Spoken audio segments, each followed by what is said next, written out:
Hi, my name's Kim.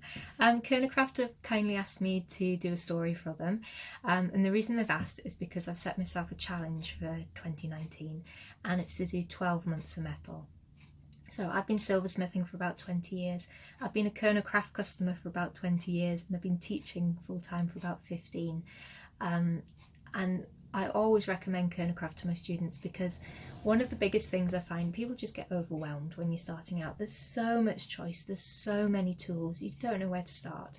And the great thing about Kernowcraft is they have everything that you need, and a really helpful team. So if you get stuck, you can just ask them, but they lay everything out in a very clear way. They don't have hundreds of files to choose from because you don't need hundreds of files.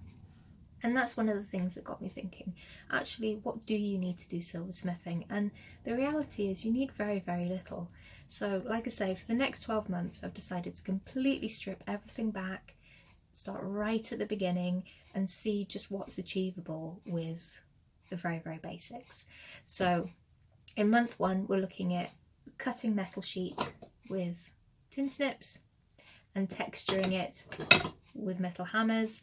And I'm going to spend a whole month just concentrating on different ways to do that and how to get really good finishes on your pieces using very basic materials that you might have lying around the house. And you'll be able to create things like this little textured pendant, or make yourself a little pair of earrings. The idea as well is repetition. So through the whole month I'm going to be going over the same techniques, the same sort of materials, the same tools, because repetition is what cements learning, it's what builds muscle memory, and it also, so it gives you a really good idea of why we do stuff. So it's not as simple as saying you have to do it this way, this is how it's done. I want to show you why that's the way we do it, and I also want to show you lots of different other ways of doing it so that you can make up the mind which is the best way for you. And because of that as well, I'd really like you to get involved. I want you to follow along at home. I want you to comment. I want you to share your tips, discuss with other people that are joining in.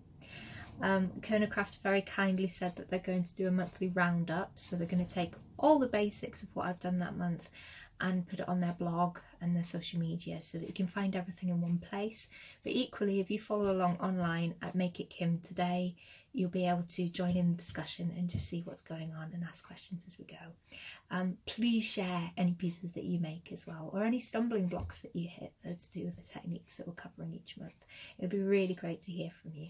But anyway, I hope you enjoy the project. I hope you can join in. It would be really great to have you on board.